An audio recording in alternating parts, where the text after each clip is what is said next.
Takže prvé otvorenie našej prevádzky. Hore bude skladík a nejaký kancel. Tuto je kuchyňa, takto sme to nejako dostali. Uvidíme, čo to bude. Meníme neonky s Peťom za nové, bo toto staré, to sa normálne štarter rozpadáva, hej. To sú staré štartéry. Co píš?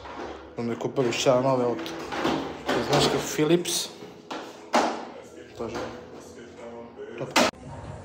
Práve ideme skladať, alebo skladáme teda regáliky. Tak to nejako to začína. No a tu by sme ich niekde dali do rožku. Tak uvidíme. Jardo, jaká bola skladačka? výborná, super. Hnoj. Hnoj a bordel. Ešte bordel, hnoj. No ale sklad by sme mali. Regálíky hotové. Pecka. No ešte ich naplniť. A bude to bingo. Takto nejako vyzerá osvetlenie u nás v kancli. Je to akože strašné, tu káble visia všetko. Tak idem to spraviť tak, ako to má vyzerať. Ako môžete vidieť, tak trošku som sa s tým pohral a podľa mňa top. Tu sme inštalovali kameru. Tu sme dali káblik po tejto lište a dole pekne. Keď sme otvorili odpad, čakalo nás takéto pekné, nemilé prekvapenie. Strašná divočina. Ale tak dali sme to nejako dokopy, vyčistili sme to so sodou bikarbonov, octom a horúcou vodou. A akože už je to dobré, ale môžete vidieť sami hnus. Dneska sme to tu komplet vypratali. Došli nám stoly nejaké nerezové. Za chvíľku ich tu budeme skladať. Nejak ich tu dáme, že by to bolo trošku rozumné. No a ešte nám došiel taký peckostroj.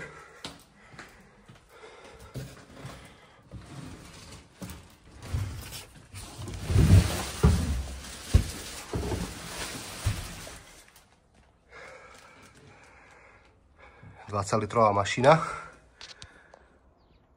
Čau. Čau. Má tak 160 kg. Uvidíme, kde ju dáme. Či bude niekde tu v rožku, alebo tak, lebo tu máme zasúvku na pizza pec. Na 400. Toto sme dali dokopy už to pekne funguje cez vypínač. Odsávanie. No. Tu praskneme nejaký digestorik alebo tak. Ešte nám došla fritéza. Kde v krabici? Fritéza tu, aj termoboxy, plechy na písku. Zdar? Nazdar. A tu máme ešte fritézu 2x6 litrov a tu je jedna fritéza, čo má 8 litrov. Tak to nejak skúsime rozbaliť všetko, aj tie stoly. Aj tie fritézy, tak to tu poskladáme. Tu nejak je to pod odsávaním, aby pekne olej išiel preč. Tak jedem na to, no. Poskladaj to. Jado? Už máme poskladané stoly. Stoly hotové, ešte treba dať dole fóliu. Lebo sú nové, jak vínko. Hej. Ale už sú tu. Poskladané to treba odniesť na zbierny dvor preč. Spratať do auta a šupeme, jo? Ideme na to. Ako? Stavebný mátroš. Nevojdeš sa tu? Spodnú treba. Hej. 160 kg. Asi sa posunúť nemôžem, aspoň... Nie, nemôžeš, lebo tam je doska. No do piči. Dobre. Boj. Daj heď. Papaňo? Áno, papaňo. Ideme nejak rozumne rozložiť tie stoly, fritézu vybaliť, tuto dať vedľa a niekde tu vedľa pizza pece, čo by mala prísť v priebehu týždňa. Tu dáme zatiaľ ten stôl, rozbalíme fritézku a uvidíme, jak to bude vyzerať zatiaľ. Tak? Tak. Trošku satisfajanky.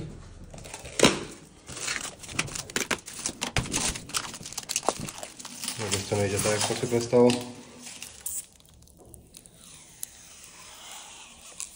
Dámy a páni, aktuálne nám prišla, tu máme pizza pec, tu máme pizza stôl, takže topka a ideme to dávať dnuka a uvidíme, čo z toho bude. Držte nám palce. Tam došla paleta jak piča obrovská. Pizza stôl z Gastro kuchyne, dík. A tu máme pizza pec.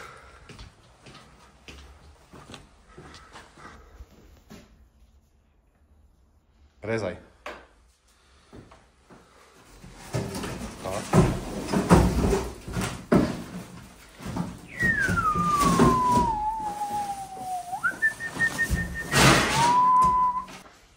Pizza piecka hotová. Na písku. Jardo, čau. Pizza stôl je tu. Hotov som. Tu sa bude... Takto sme takú máme jednu vychytávku, čo bola kúpiť sa stolu. A sme to nechceli vyhadzovať, že teoreticky tam vieme dať čerstvú bazálku. Tu máme peckostroj, sa bude miešať cestičko. A ešte jedna novinka, brutálna vychytávka.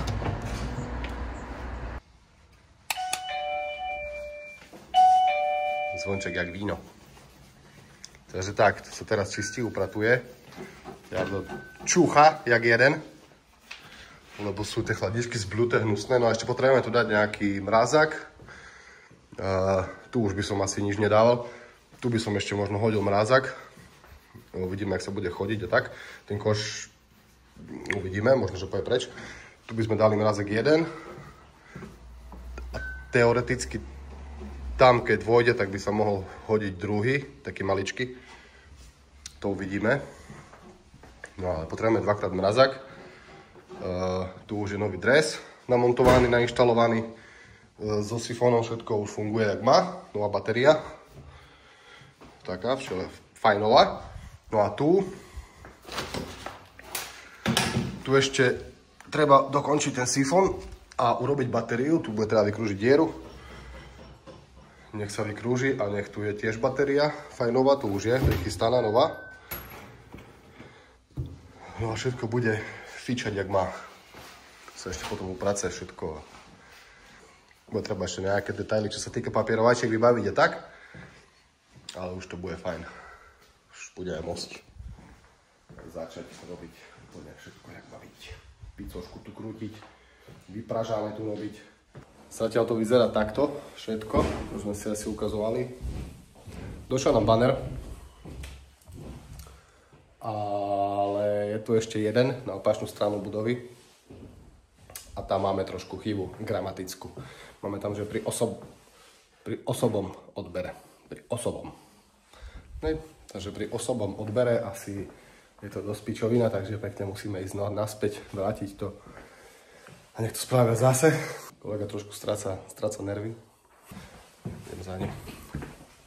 Jak si spokojný s banerom?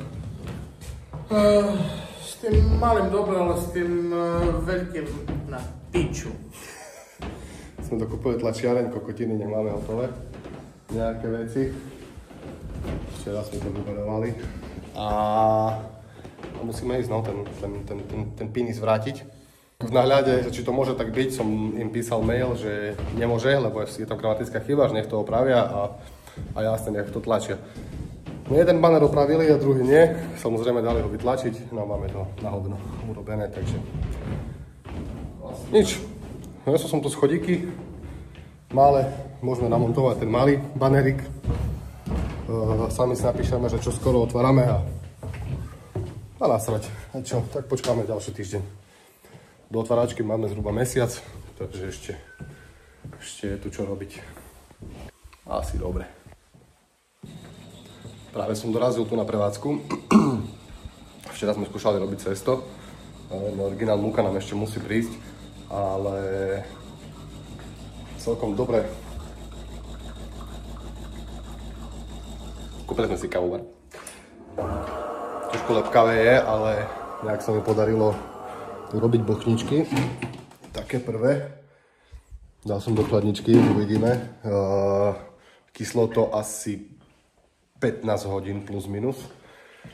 No a uvidíme, skúsim to nechať chvíľku tam, idem kúpiť ešte múku.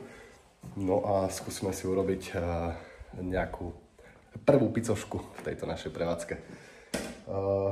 Ďalej vám poviem o pizza peci, aké boli trošku trable z gastrokuchyne. Nakoniec sme to vyriešili, no ale musím vám povedať, že je veľká divočina. Odpoludne, ak ste si niekedy chceli robiť kávu doma a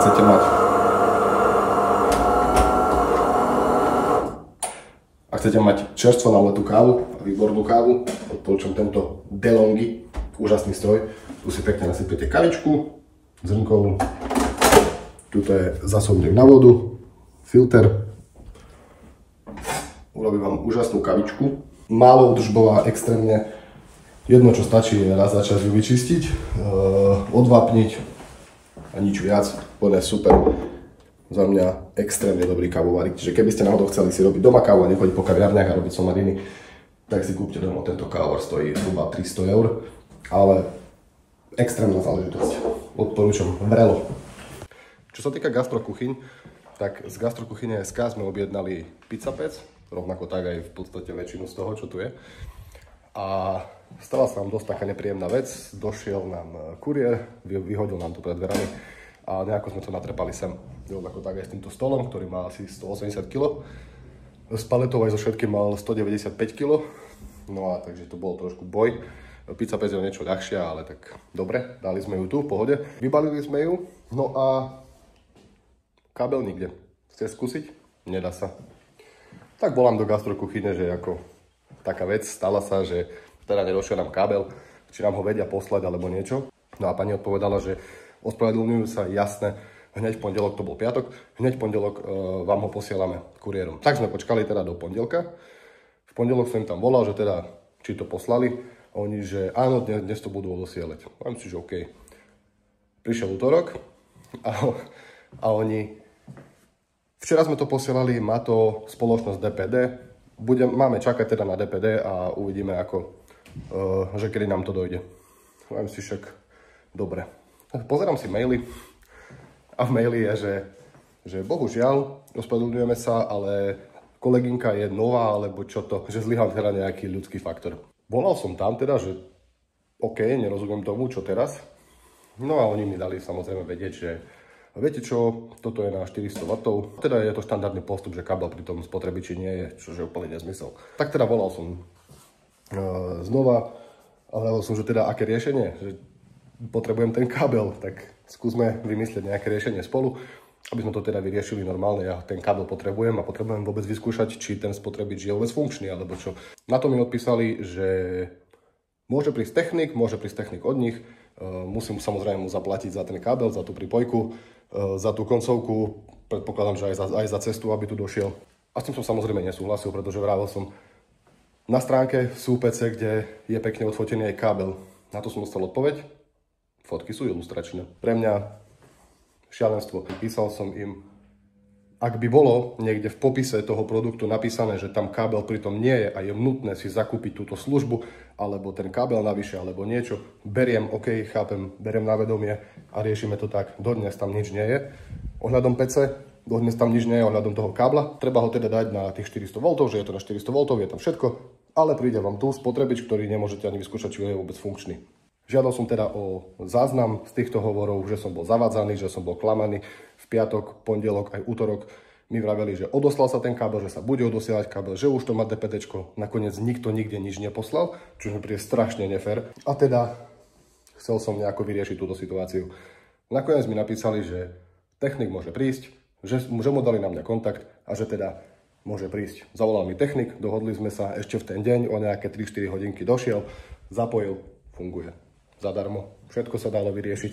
Písali mi dokonca, že nie je to štandardný postup, že štandardne sa za to má platiť, ale tým, že urobili oni chybu, tak to mám zdarma. Ja si myslím, že mal som dostať normálny kabel, k tomu rovno už teda buď zapojený, alebo aspoň teda na stránke informáciu o tom, že tam ten kabel nie je a že teda si treba zaplatiť tú príplatkovú výbavu za to, aby som mal ten kabel alebo tú službu teda navyše a bude to stať toľko peňazí, OK, v poriadku. Ale nie, že ja čakám 2-3 týždne na pec, kdežto samozrejme na Markize ide, že Zavolal som kamošovi z gastrokuchyne a na druhý deň to tam všetko má. Plný nezmysel, 2-3 týždne úplne v pohode. Dokonca príde mail, že príde to za 5 až 15 pracovných dní. To znamená, že môže vám to prísť o týždeň, ale môže sa stať, že kľudne o mesiac. To nikto ešte nevie dopredu. A ako všetko v pohode, s gastrokuchyňami došlo nám na všetko, ale ako táto skúsenosť, no posúďte sami, podľa mňa čistý nezmysel. Dajte vedieť, čo si o tom myslíte. No a za chvíľku sa idem chystať na tú picku.